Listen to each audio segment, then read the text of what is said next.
Reading skill part C থেকে আমরা একটা আজকে প্রশ্ন সলভ করব। Evaluated the generic form of the poem.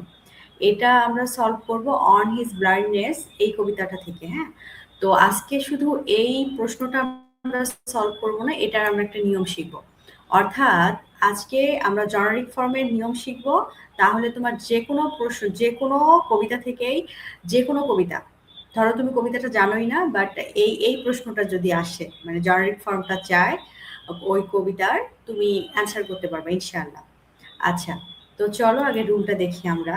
প্রথমত জানি যে rule of generic form of the poem, মানে এই প্রশ্ন আসলে তোমাকে পাঁচটা জিনিস খুঁজতে হবে। একটা হচ্ছে জনরা ফর্মুলা, ঠিক আছে? এক হচ্ছে ফর্ম, দুই হচ্ছে স্ট্রাকচার, থিম, স্টাইল, তারপরে হচ্ছে তোমার স্পেশাল ফিচার। স্টেপ ওয়ানে দেখো কবিতাটি আহ, কোন জনরায়, এটা আমাদেরকে জানতে হবে। প্রথমেই দেখবে কবিতাটি কি ধরনের কবিতা। এটা কি ছনের, নাকি লিরিক, নাকি ode, elegy, dramatic monologue, ballad, epic, free verses, blank verses, pastoral poem. এখন মাথার উপর দিয়ে যাচ্ছে, কারণ এই জিনিসগুলো তোমরা যেহেতু ফার্স্ট ইয়ার, এগুলোই তো হচ্ছে জানো না, তাই না? এগুলো আবার কি? এগুলা হচ্ছে কবিতার ধরন। ঠিক আছে, আমি তোমাদের জন্য, বা ন্যারেটিভ পয়েন্ট, তোমরা একটু এইটা নোট করে নিবা। হ্যাঁ, এই খেয়াল করো, আমি সনেট কাকে বলে, লিরিকা কি, কিরকম এটা, ওট কি, অ্যালিজি কি, তারপর হচ্ছে ড্রামাটিক মনোলগ কি, একটু পড়ে নিবা তোমরা। এই যে ভিডিওটা থামায় বা নোটটা দিয়ে দিব আমি, নোটটা থেকে তোমরা সুন্দর করে নিজের মতো লিখে বা আয়ত্তে নিবা। এবং একদিনে পড়লে এটা মনে থাকবে না, একটু রিভিশন দিতে হবে 2-3 দিন। হ্যাঁ, তাহলে আয়ত্তে থাকবে। এবং এটা not only first year, masters এবং জব প্রিপারেশনেও এটা প্রয়োজন হয়। এই জিনিসগুলো, ন্যারেটিভ পয়েম কি? ন্যারেটিভ পয়েম কি? এটা হলো এমন একটা কবিতা যেখানে কোনো গল্প আছে। আমি স্ক্রিনটা আরেকটু বড় করতেছি। ন্যারেটিভ পয়েমটা কি? দেখো পয়েমটা কি, এটা হচ্ছে এমন একটি কবিতা যেখানে কোনো গল্প, ঘটনা বা চরিত্রের কার্যকলাপ বর্ণনা করা হয়। অর্থাৎ কবিতাটির একটি শুরু, তারপর হচ্ছে ঘটনার বিকাশ, এবং কখনো কখনো একটি সমাপ্তি থাকে। এটি অনেকটা গল্পের মতো হলেও কবিতার ভাষা এবং শৈলীতে লেখা হয়। এতটুকু জানো, উদাহরণটা দেখার দরকার নাই। বা তোমরা তোমরা তো ফার্স্ট ইয়ারই, ফার্স্ট ইয়ার না, তোমরা যখন সেকেন্ড ইয়ারে উঠবা ক্যান্টারবেরি টেলস সম্পর্কে জানতে পারবা হিস্ট্রিতে। এটা জানার দরকার নেই। ন্যারেটিভ পয়েম কি এটা আমরা জানলাম। প্যাস্টোরাল পয়েম কি? পল্লী বা গ্রামীণ কবিতা, যে কবিতায় গ্রামীণ জীবন, প্রকৃতি, রাখালিনী বা পল্লী জীবনের সৌন্দর্য তুলে ধরা হয়, তাকে প্যাস্টোরাল পয়েম বলে। এভাবে দেয়া আছে, একটু রিডিং দিয়ে নিবা। হ্যাঁ, আচ্ছা, তাহলে এগুলার সঙ্গে যখন পরিচিত হবা তাহলে প্রশ্নটা বুঝতে পারবা। আচ্ছা, এখন দেখো যে উদাহরণ হিসেবে দেখি, আমরা আবারও দেখতেছি। প্রথমেই দেখবা আসলে কবিতাটি কি ধরনের। সনেট কি? আমরা তো এটা অ্যাটলিস্ট জানি, তাই না? সনেটের সঙ্গে আমরা পরিচিত। তাহলে দেখো, যেমন অন হিজ ব্লাইন্ডনেস, এটা কি? এটা কি রকম সনেট? এটা হচ্ছে আমাদের প্যাট্রাসিয়ান সনেট, ঠিক আছে? সনেট 18, এটা হচ্ছে তোমার শেক্সপিয়ারিয়ান সনেট। লন্ডন, এটা হচ্ছে তোমার প্যাট্রাসিয়ান সনেট। এরকম দেয়া আছে। যেমন হচ্ছে the love song of J Alfred প্রুফক, এটা থার্ড ইয়ারে বা ফাইনাল ইয়ারে আছে। Dramatic monologue. তারপর হচ্ছে ওড টু নাইটেঙ্গেল, এটা একটা ওড। এরকম, ঠিক আছে? জাস্ট একটু বোঝার ট্রাই করো, মাথার উপর দিয়ে গেলেও। স্ট্রাকচার দেখবা, কবিতার গঠন কেমন। খেয়াল করো এটা কত লাইন, কতটি স্টেঞ্জা আছে। যদি সনেট হয় তাহলে অক্টেভ, সেস্টেট আছে, কট্রেন, কাপলেট আছে, ফিক্স স্ট্রাকচার নাকি ফ্রি ভার্সেস, এই জিনিসগুলো একটু দেখবা। সনেট হলে ধরো এটা তোমার হচ্ছে, এখন জনরাটা হচ্ছে সনেট, তাহলে তুমি অ্যান্সার কিভাবে করবা এটা আমরা দেখবো। যেমন সনেটের হয় 14 লাইন, আমরা অলরেডি জানি, তাই না? তারপর হচ্ছে খেয়াল করো, অক্টেভ প্লাস সাস্টেট থাকে, অথবা 3 কট্রেন্টস এবং 1 কাপলেট থাকে। লিরিক, যদি ওর জনরাটা লিরিক হয় তাহলে তোমরা কি করবা? লিরিক কি? ছোট কবিতা, ব্যক্তিগত অনুভূতি প্রকাশ করে।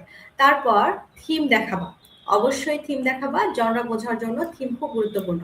নিজেকে প্রশ্ন করবা, কবিতাটি কি নিয়ে লেখা?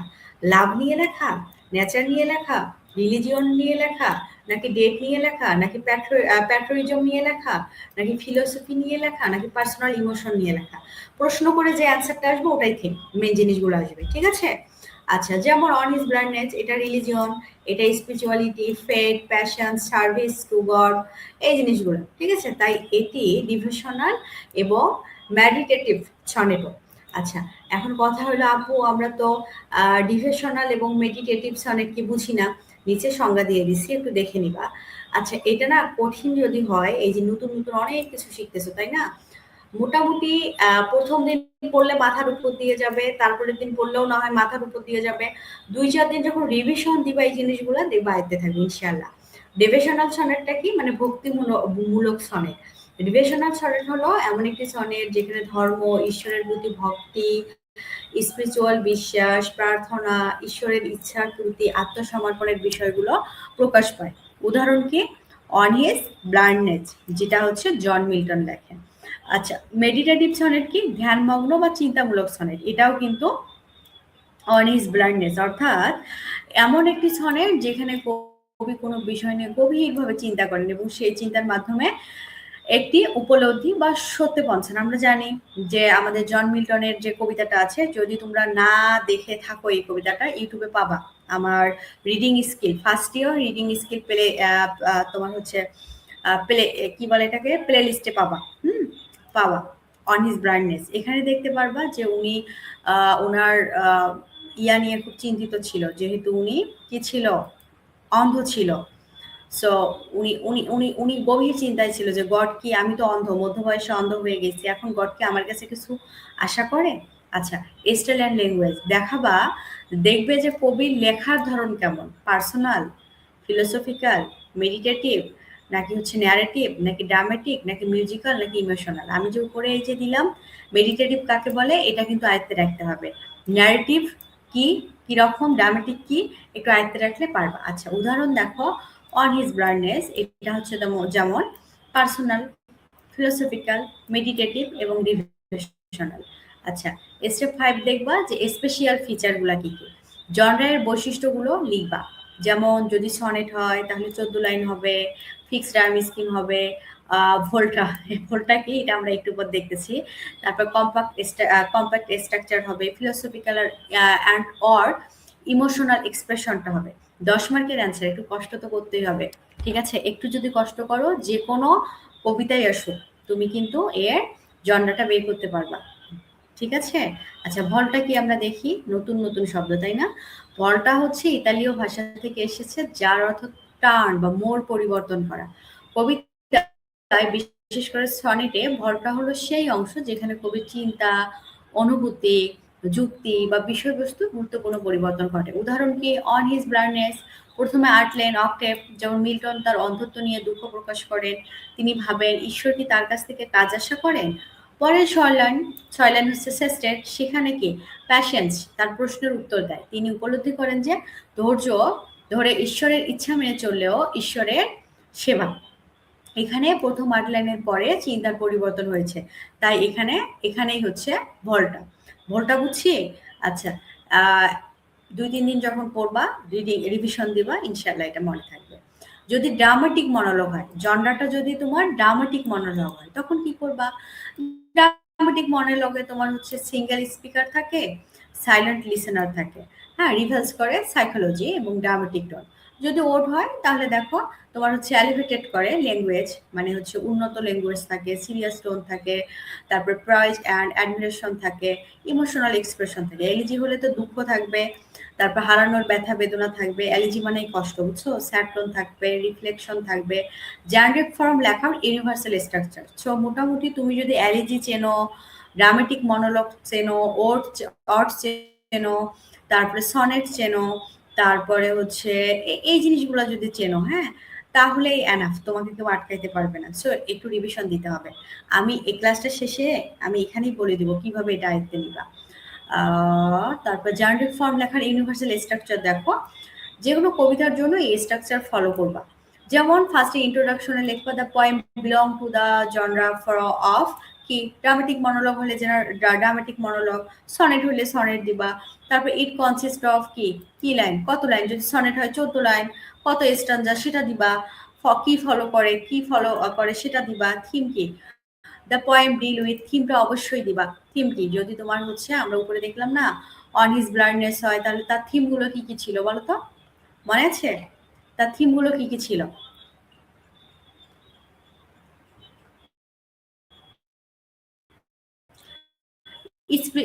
Just a minute. লাভ আছে, লাভ ছিল, নেচার ছিল। যেমন এই দেখো আমাদের থিম, যেমন ব্লাইন্ডনেসে কি রিলিজিয়ন ছিল, স্পিরিচুয়ালিটি ছিল, ফেথ ছিল, প্যাশন ছিল, সার্ভিস টু গড ছিল। সো এই জিনিসগুলা তুমি দিবা। বুঝতে পেরেছি? এবং এখানে তুমি কিছুটা সামারিও অ্যাড করতে পারো। তারপরে দেখো স্টাইল। ইট ইজ পার্সোনাল বা ফিলোসফিক্যাল। যেমন এটা আমাদের কি? আমাদের হচ্ছে ইয়াটা অন হিজ ব্লাইন্ডনেসটা মেডিটেটিভ। তারপরে হচ্ছে আরো কি, কি জানি ছিল না? সেগুলা দিয়ে দিবা, হ্যাঁ? তারপরে দিবা মেডিটেটিভটা ইয়া দিবা। তারপরে এটা সনেট অ্যাজ ইউর উইশ। তারপরে স্পেশাল ফিচার ইট পজেসেস করে the characteristic feature of its genre such as দিয়ে যে জিনিসটা আছে ওটা দিয়ে দিবা। কনক্লুশনে দেখো কি দিবা, there for the poem is an excellent example of sonnet হইলে সনেট, ড্রামাটিক মনোলগ হইলে ড্রামাটিক মনোলগ। আচ্ছা, স্ট্রাকচার ফর্মুলা দেখি। প্রশ্ন দেখলে এই ৬টা প্রশ্ন নিজেকে করবা। যেমন মানে তুমি ওই প্রশ্ন বলতে তুমি ওই কবিতাটা দেখবা, দেখার পর নিজেকে প্রশ্ন করবা। What what type of poem is it? How many line বা stanza? What is its structure? What is it theme? What is it writing style? What special feature prove its genre? এই ৬টা প্রশ্নের উত্তর লিখতে পারলে evaluated the generic form of the poem প্রশ্নে 80 থেকে 90% উত্তর অটোমেটিক তুমি পেয়ে যাবা। ঠিক আছে? তো প্রশ্নগুলো একটু মাথায় রেখে করবা কবিতাটা পড়ে, হ্যাঁ? আচ্ছা, মনে রাখবা জেনেরিক ফর্ম কবিতার পরিচয়, গঠন, বিষয়বস্তু, লেখন শৈলী, তারপর জনরের বৈশিষ্ট্য। এই ফর্মুলা ব্যবহার করে তুমি যেকোনো কবিতার জেনেরিক ফর্ম নিজে বের করতে পারবা। শোনো, এইটা যখন ক্লাসটা করবা মোটামুটি তোমার মাথার উপর দিয়ে যাবে। আই এম ড্যাম শিওর, হ্যাঁ? তো তখন তুমি কি করবা? পুরা আবার লিখবা। লেখার পর কোন, কোন জিনিস তুমি আয়ত্তে নিবা আমি আবারও দেখাচ্ছি শুরু থেকে। মানে লাল কালি দিয়ে লিখে রাখবা। পুরা ৩-৪ দিন তুমি এটা ২ বেলা করে ৫-৭ মিনিট করে পড়বা। তাহলে আয়ত্তে থাকবে। প্রথমত তুমি আয়ত্তে রাখবা হচ্ছে আ জাস্ট আ মিনিট এইটা। এই জিনিসগুলা। ১ থেকে সনেট থেকে শুরু করে তোমার হচ্ছে ১১ পর্যন্ত ন্যারেটিভ পয়েন্ট। সংজ্ঞাটা, এক্সাম্পলের দরকার নেই। এক্সাম্পলের দরকার নেই, শুধু সংজ্ঞাটা মনে রাখবা। তারপরে এখানে তুমি মনে রাখবা হচ্ছে জাস্ট এই যে কবিতা কি নিয়ে লেখা, মানে থিম বুঝবা কিভাবে? যেটা নিজেকে প্রশ্ন করবা। এটা নিয়ে ছোটখাটো একটা পয়েন্ট করতে পারো। এই যে তোমার ডিভিশনাল এবং ম্যারেটিভ সনেট এই ২ টা মুখস্থ করবা। মানে রিভিশনে রাখবা লিখে। তারপরে তুমি আয়ত্তে রাখবা ভোলটা, মোড় ঘোরানোর যে বিষয়টা। তারপরে তুমি এই লাইনগুলো একটু আয়ত্তে রাখতে পারো। বাট ওইগুলা রাখবা আর এই ৬টা প্রশ্ন। ঠিক আছে? আচ্ছা। তাহলেই তোমার জন্য ইজি হয়ে যাবে। এখন আমরা হচ্ছে টোটালি এখন প্রশ্নটা আমরা পড়ব। হ্যাঁ? দেখো বলেছে আমাদের ক্লাস রেকর্ড হচ্ছে? হ্যাঁ, হচ্ছে। এভালুয়েটেড the generic form of the poem. মানে প্রশ্নে তাহলে কি চেয়েছে? প্রশ্নে চেয়েছে যে অন হিজ ব্লাইন্ডনেস কবিতার কোন জনরা ধরন এর কবিতা এবং সেই জনরার বৈশিষ্ট্যগুলো কিভাবে কবিতাটিকে প্রকাশ পেয়েছে তা আলোচনা করতে হবে। অর্থাৎ এই সনেট এটি সনেট কিনা, কি ধরনের সনেট, তার গঠন, ছন্দ, বিষয়বস্তু, শৈল্পিক বৈশিষ্ট্যগুলো ব্যাখ্যা করতে হবে। ফার্স্টে আমরা কি দিয়েছি দেখো। আচ্ছা শোনো, পণ্ডিতি বাদ দিয়ে নিচে বাংলাটা দেয়া আছে। তোমরা একবার বাংলায় রিডিংটা পড়ে নিবা। তাহলে আয়ত্তে আসবে। বুঝছো? অন হিজ ব্লাইন্ডনেস এটা একটা ওয়ান অফ দ্য মোস্ট হ্যাঁ ফাইনেস্ট সনেট। সনেট এটা অলরেডি বলে দিছি। এটা বিলং করে to the genre of the Petrarchans or Italian sonnet. ঠাড়া মুখস্থ করবো। এটা এইটুকু মানে আয়ত্তে রাখবা। The poem highly personal, philosophical, devotional এবং ইন নেচার। কি কি? Personal, philosophical, devotional in nature. Through it structure এর স্ট্রাকচার এবং বিষয় হচ্ছে কি কি? ম্যাটার মিল্টনের সাকসেসফুলি প্রেজেন্ট করে তার স্পিরিচুয়াল কনফ্লিক্ট, আত্মিক দ্বন্দ্ব এবং আলটিমেট রিয়েলাইজেশন। এবং শেষ পর্যন্ত উনি যে বুঝতে পারেন যে বিষয়টা রিয়েলাইজেশন বুঝটা আসে এটা। তারপরে তুমি সুন্দর করে বলবা দ্য পোয়েম ইজ ফ্যাক্সিশিয়ান সনেট কনসিস্টিং অফ দ্য তোমার হচ্ছে 14 লাইন। সো দিয়ে কি আছে এখানে সুন্দর করে দিবা। ঠিক আছে? এটা ডিভাইডেড ইন্টু 2 পার্ট। ওই যে তোমার অক্টেভ এবং সেস্টেটের বিষয়টা আছে, এইটা আমরা এই পয়েন্টে দিব। অক্টেভে কি আছে সেটা এখানে ফোকাস করবা। তারপরে হচ্ছে যে ভোল্টার যে বিষয়টা আছে ফোকাস করবা, মোরগুল্য। তারপরে তোমার হচ্ছে এটা একটা মেডিটেটিভ এবং ফিলোসফিক্যাল একটা পয়েম। কেন সেটা বলবা। মিল্টন এক্সপ্লোর করে profound religion idea such as faith, passion, human limitation and হচ্ছে তোমার ট্রু সার্ভিস টু গড।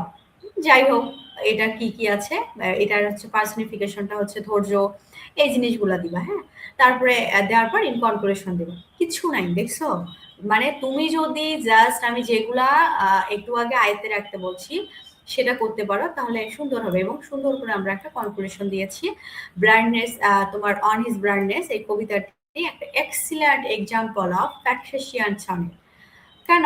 এটার 14 লাইন স্ট্রাকচার, তারপরে thematic division, philosophical deep and spiritual message successfully established করে এর journey from as a devotional and meditative sonnet. এখন তুমি তো মাথা ঘুরে যাইতো যখন মুখস্থ করতে, ডিভোশনাল কি বুঝি না, মেডিটেটিভ কি বুঝি না। এখন কিন্তু তোমার আয়ত্তে আছে যদি আমার কথা শোনো। তারপরে দেখো এই জিনিসগুলোই। আচ্ছা, সুন্দর করে বাংলায়ও দেয়া আছে, একটু দেখে নিবা। হ্যাঁ, ভিডিও থামায় দেখে নিবা। বা এভাবেও তুমি বাংলাটা পড়ে ছোট ছোট সেন্টেন্সগুলো তোমার মতো করে লিখতে পারো। সো যদি তুমি এভাবে করতে পারো, এই রুলটা ফলো করতে পারো, তাহলে যে কোনো কবিতার জেনারিক ফর্মটা তুমি বের করতে